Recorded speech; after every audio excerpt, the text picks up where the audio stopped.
मैं अभी सुबह सुबह बात कर रहे थे दादा के साथ कि जब यूट्यूब में कुछ सुनते हैं, जैसे कुछ अलग फेज बनते हैं, जब आपके पास आते हैं तब एक अलग फेज बनता है, जब इधर आके कुछ आपको कहते हैं तब और एक अलग फेज बन जाता है।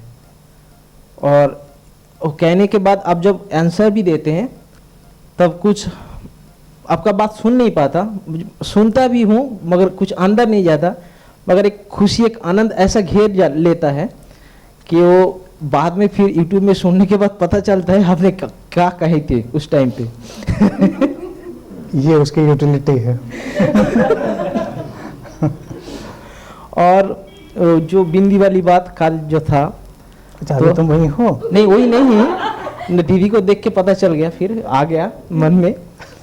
तो हाँ, आपने जो बात कही कल कि कुछ भी हो सकता है, उसको एक्सेप्ट करना चाहिए। तो ना जाने क्यों कभी कभी ये होता है जो बात मेरे से कहना नहीं चाहिए फिर भी मुंह से कैसे निकल जाता है, और कुछ बात कह भी डालूं तो जैसे कुछ ढक्कन बंद हुआ है आपके पास आने के बाद अचानक खुल जाता है।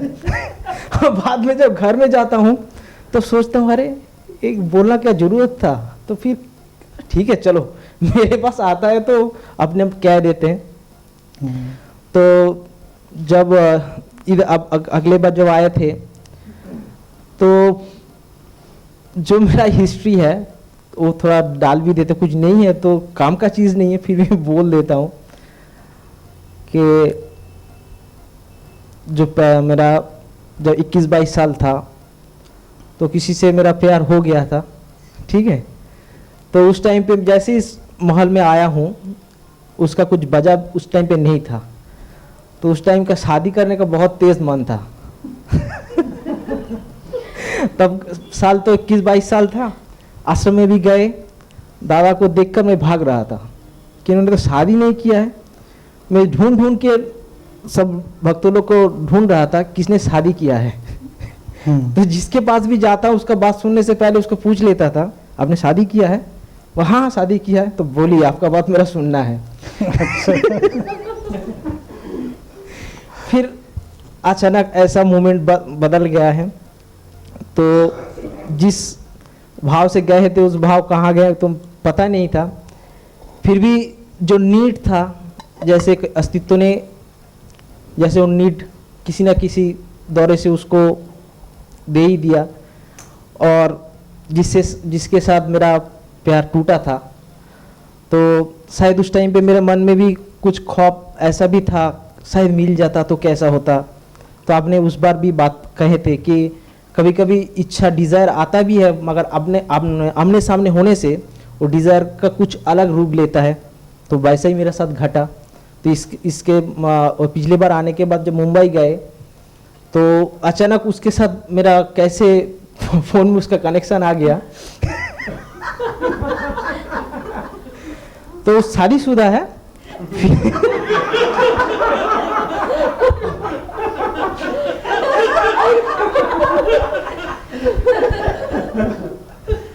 फिर उन्होंने सुना मैं मुंबई में आया हूँ तो मुझे तुम्हारे साथ एक बार मिलना है, तो मैंने माना नहीं किया। क्योंकि आनंद के भी मैंने बात सुने थे कि भगवान बुद्ध ने भी उनको किसी जगह पे रोका नहीं था। एक वेश्या के घर में भी गए थे तो उसको सन्यासी बना के लेके आया था। तो मैंने सोचा तो मैं तो एनलाइटन नहीं हूँ मगर वो तो था, ठीक है, तो मैं किसी का तो पास में हूँ तो मेरे को क्या डरना है, मैं मिलूंगा, जरूर मिलूंगा। तो उससे मिला, आया और उन्होंने जो मुंबई जू है ना वो घूमने के लिए मेरे को बताया। कोई जानता नहीं था मगर मैं देखना भी चाहता हूँ कि मेरा मन अभी कौन सी लेयर पे है और उस चीज़ को पाने के लिए अभी मेरा अंदर दौड़ है कि नहीं। तो इसलिए मैंने उस एक्सेप्ट किया उस चीज़ को। एक्सेप्ट करने के बाद जू पर गए तो उन्होंने मेरा हाथ भी पकड़ा। जैसे मैंने पुतली की तरफ रह गया वो मेरा हाथ पकड़ पे घूमा, तो कहते हैं हाथ भी पकड़ो। हाँ ठीक है पकड़ो, तो पकड़ भी लिया। जैसे उन्होंने कहा तुम पहले जैसे नहीं रहा। कहा तो मैं तो वही हूँ, देखो मुझे नहीं, जैसे तुम कुछ बदल गए हो लगता है। तो ऐसे होने के बाद तो अक्सर क्या होता है, मैंने देखा जिसका दिल टूटता है, प्रेम जिसका टूट जाता है, उस चीज़ को पाने के लिए कभी कभी उसके मन में वो हिंसक तक भाव भी आता है। मगर उस टाइम पे मेरे अंदर ऐसा कुछ नहीं हो रहा है। तो मैं 1 घंटा 2 घंटा उसके साथ बिताया। पर उस टाइम पे मैंने सोचा कि ये मेरी ज़िंदगी में आता तो उस 2 घंटा मेरा भारी लग रहा था, तो ये मेरा जिंदगी में आता तो कितना भारी लगता। बड़ा भारी बात बोली। फिर उनके बाद मैंने बोला, देखो मेरे साथ मेरे अंदर कुछ छुपा नहीं रहता। जब उस टाइम पे तुम्हारे साथ मिले थे तो तुमको एक पप्पी देने का इच्छा भी जाहिर हो रहा था। तो उन्होंने कहा ठीक है। जब आया तो मिला, 2 घंटा मिला। मैंने पूछा तो तुम क्या खाओगे, तो उन्होंने बोला तो मैं तो नॉनवेज खाऊंगा।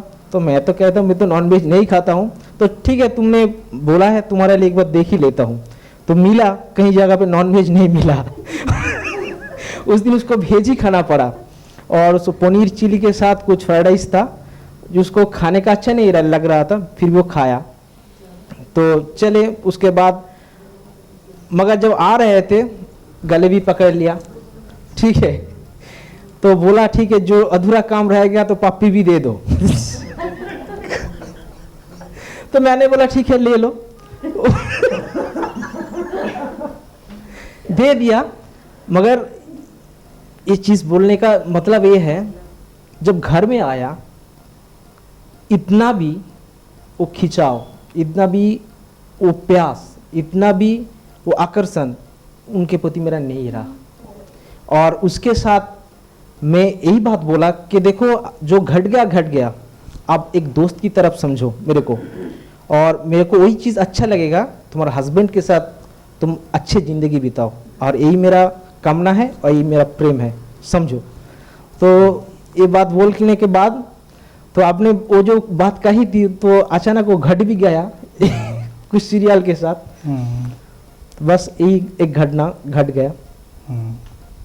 अच्छा, देखिए अच्छी बात है, हमारे यहाँ इतनी ऑनेस्टी से और इतनी ट्रांसपेरेंसी से लोग अपनी बातें शेयर करते हैं, तो दैट इज़ एक्चुअली ब्यूटीफुल। और जो इसने कहा वही ट्रांसफॉर्मेशन है। कुछ चीज़ों में जाने के बाद ही पता चलता है कि हमको वो कितना बांधती हैं, खींचती हैं, कितना आकर्षण है। तो जब हमको लगता है कि हमको नहीं बांधता है वो आकर्षण, तब ठीक है, हम अपने रास्ते पर ठीक चल रहे हैं, दूसरा अपने रास्ते पर ठीक चल रहा है, वो एक अच्छी चीज़ है। यहाँ सही गलत जैसा तो कुछ होता नहीं दुनिया में, इंटेंशन ही हमारे सारी रोल प्ले करते हैं। तो बेहतर रहा।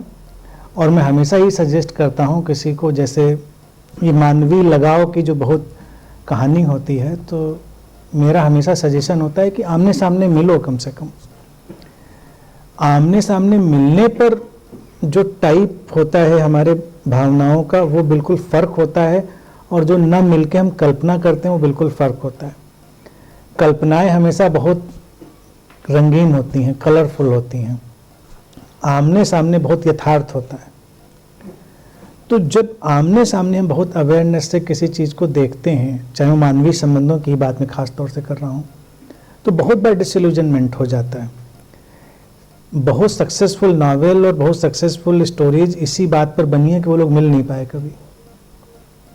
कोई भी उठा के देख लो, उस स्टोरी का सारा जो मामला है यही कि वो मिले ही नहीं, वो केवल अपनी कल्पना में है। और इमेजिनेशन हमेशा बहुत रंग भरती है, लेकिन यथार्थ में सामने होना बहुत अंतर डालता है। तो इसीलिए आमने सामने होना चाहिए, और आमने सामने होकर ही हमारे अंदर पता चल जाता है, जैसा किसने कहा कि मेरे अंदर क्या भावना है, वायलेंस है, पॉजिटिवनेस है, पैशन है, अट्रैक्शन है, क्या है, तो वो सब हमको दिखता है। और कभी कभी सचमुच में वो डिज़ोल्व भी हो जाता है, बहुत सारे फैक्टर होते हैं। तो इसलिए ये जो घटना गुजरी और इतनी ऑनेस्टी से शेयर की इसने, वो बहुत ज़रूरी, अच्छा है। तो हालांकि इनके हिडन एजेंडा ये शेयर करने के पीछे है कि जो कल कह दिया गया इनको कि कोई मिल सकता है, तो ये कहना चाह रहे हैं कि नहीं मैं उससे मुक्त हो गया हूँ, और इसलिए मुझे नहीं ज़रूरत है। अब ज़रूरत तुम कह सकते हो मुझे फिजिकल लेवल पे नहीं है, तुम ज़रूरत कह सकते हो मुझे मेंटल लेवल पे नहीं है, लेकिन एग्जिस्टेंशियल लेवल का क्या करेंगे? कभी कभी कुछ लोग ऐसे भी मिलते हैं ना उनका कोई फिजिकल नीड है, ना उनकी मेंटल नीड है, ना इमोशनल नीड है, वो सब हर जगह फुलफिल्ड हैं। लेकिन एग्जिस्टेंशियल मीटिंग होती है, एग्जिस्टेंशियल वो कुछ अलग दुनिया है। उसका उदाहरण तो तुम्हारे बंगाल में ही है। रामकृष्ण और शारदा का जो जीवन था, पति पत्नी ही थे वो, मतलब ऑफिशियली, लेकिन अनऑफिशियली उनका कुछ भी वैसा रिश्ता नहीं था। वो आते ही वो बिल्कुल अलग जोन में चले गए और एक दूसरे को समझा और उस तरह से लेके चले।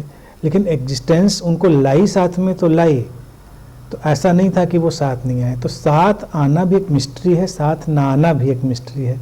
तो मैं जो बात कहता हूँ वो साथ आने की होती है, वो कोई मैरिज या इन सब चीज़ों का मामला नहीं होता। और इसको ही मैं हमेशा वेलकम करता हूँ कि जब एग्जिस्टेंशियल कोई व्हील घूम रहा हो तो उससे बहुत भागने की ज़रूरत नहीं है। एग्जिस्टेंशियल व्हील से भागने की ज़रूरत नहीं है। आम तौर से मैन वुमेन रिलेशनशिप का सारा जो दारोमदार है, लोग चूँकि उसको बहुत कंडीशन माइंड से देखते हैं, तो वो फिजिकल मेंटल से आगे तो जाता है नहीं, इमोशनल थोड़ा बस इसी इंग्रेडिएंट में घूम कर रह जाता है। लेकिन ऐसा भी नहीं होता है, ऐसा भी नहीं होता है। इसमें एग्जिस्टेंशियल व्हील भी होता है, जहाँ पर कुछ लोग साथ होते हैं किसी अलग मिस्टीरियस पर्पस की वजह से। तो वैसी हैपनिंग्स तो कभी भी हो सकती हैं और उनसे हमें ना कतराना है ना भागना है। और अपने को देख लेना, अपने को देख लेना बेहतर है इन चीज़ों का।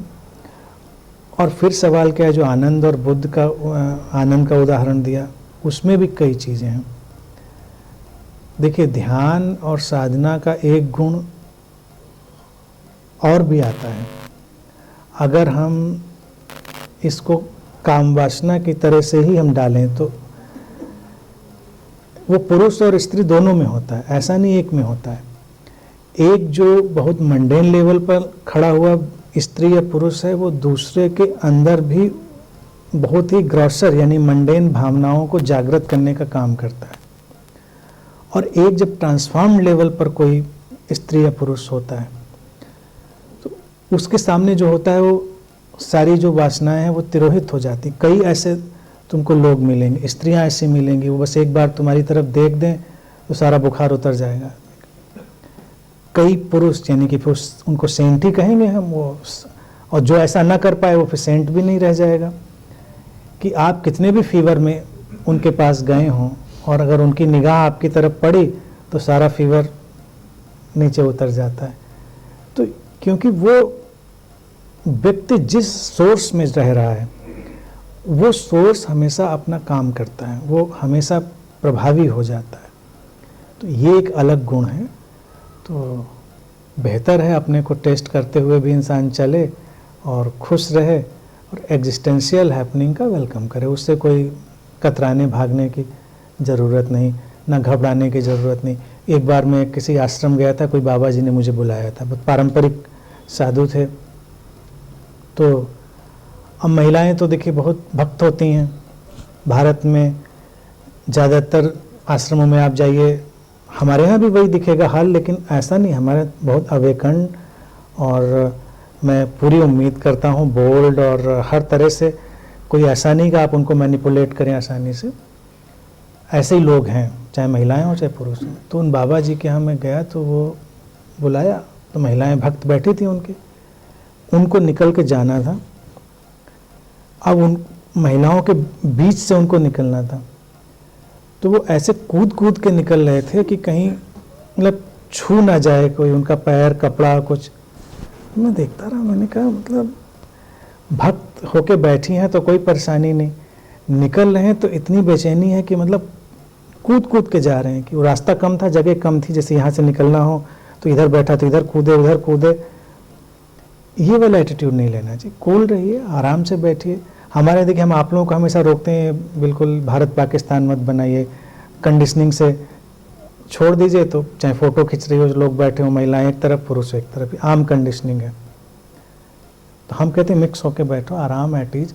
इसीलिए देखिए ध्यान में भी एक सजेशन मैं हमेशा देता हूँ, जेंडर लेस। जेंडर का क्या मसला है? जेंडर तो एक बड़ा इनसिग्निफिकेंट सा इशू है अगर देखा जाए। वैल्यू है उसकी, वैल्यू है, लेकिन वैल्यू से आगे अगर आप जाएंगे तो थोड़े बहुत चेंजेस के साथ सब उसी कॉन्शियसनेस के साथ मूव कर रहे हैं। इतना कोई बहुत बड़ा इशू नहीं है। वही टैलेंट, वही सारी चीज़ें सबके पास हैं।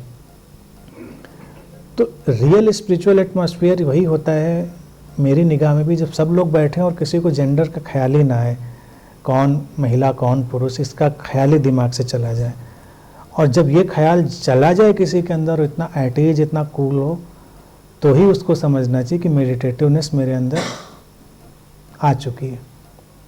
कूद कूद के जब भागने का मामला हो तो थोड़ा सतर्क रहना चाहिए कि अभी बात बनी नहीं है।